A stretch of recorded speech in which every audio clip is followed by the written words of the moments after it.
22 अप्रैल 2025 को पहलगाम में हुए आतंकवादी हमले ने भारत पाकिस्तान के बीच तनाव को और बढ़ा दिया है।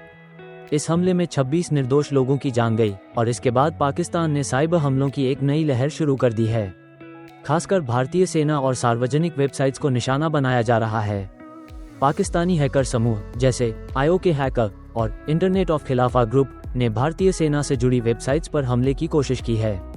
इनमें आर्मी पब्लिक स्कूल श्रीनगर और रानीखेत शामिल हैं, लेकिन भारतीय साइबर सिक्योरिटी ने इन हमलों को रियल टाइम में नाकाम कर दिया है।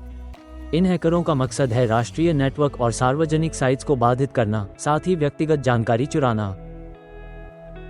कुछ मामलों में पहलगाम हमले की डिटेल रिपोर्ट के नाम पर फर्जी ईमेल भेजकर सेना की गतिविधियों की जानकारी हासिल करने की कोशिश की गई। ये सब हमें बताता है कि साइबर सुरक्षा के प्रति सतर्क रहना कितना जरूरी है।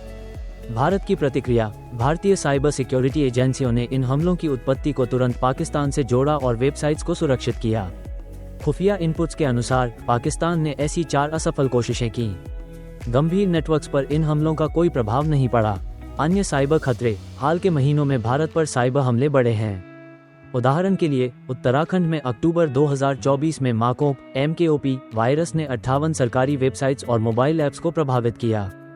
इसके अलावा अप्रैल 2025 में म्यांमार में राहत कार्य के दौरान भारतीय वायुसेना के विमानों पर GPS स्पूफिंग के जरिए साइबर हमला हुआ, जिसे पायलटों ने बैकअप सिस्टम से नाकाम किया। भारत साइबर हमलों के मामले में वैश्विक स्तर पर दूसरा सबसे बड़ा लक्ष्य है। 2020 में एशिया प्रशांत क्षेत्र में 7% साइबर हमले भारत पर हुए, खासकर वित्तीय और बीमा क्षेत्रों पर। चीन, पाकिस्तान, रूस और उत्तर कोरिया जैसे देशों से लगातार खतरे बने हुए हैं। भारत की तैयारी। सर्टिन ये भारत की नोडल एजेंसी है जो हैकिंग और फिशिंग जैसे खतरों से निपटती है। साइबर सुरक्षित भारत पहल 2018 साइबर सुरक्षा जागरूकता और प्रशिक्षण को बढ़ावा देती है। राष्ट्रीय साइबर सुरक्षा नीति सार्वजनिक और निजी बुनियादी ढांचे को सुरक्षित करने पर जोर देती है। कानूनी ढांचा। सूचना प्रौद्योगिकी अधिनियम 2000 संशोधित 2008 साइबर अपराधों को नियंत्रित करता है, जिसमें साइबर आतंकवाद धारा 66F और डेटा चोरी जैसे अपराध शामिल हैं। चुनौतियां। जागरूकता की कमी और पुराने साइबर इंफ्रास्ट्रक्चर के कारण भारत साइबर हमलों के प्रति संवेदनशील है। विदेशी हार्डवेयर सॉफ्टवेयर पर निर्भरता और डेटा उल्लंघन का खतरा। उन्नत तकनीक जैसे AI और जीरो डे वल्नरेबिलिटी का दुरुपयोग।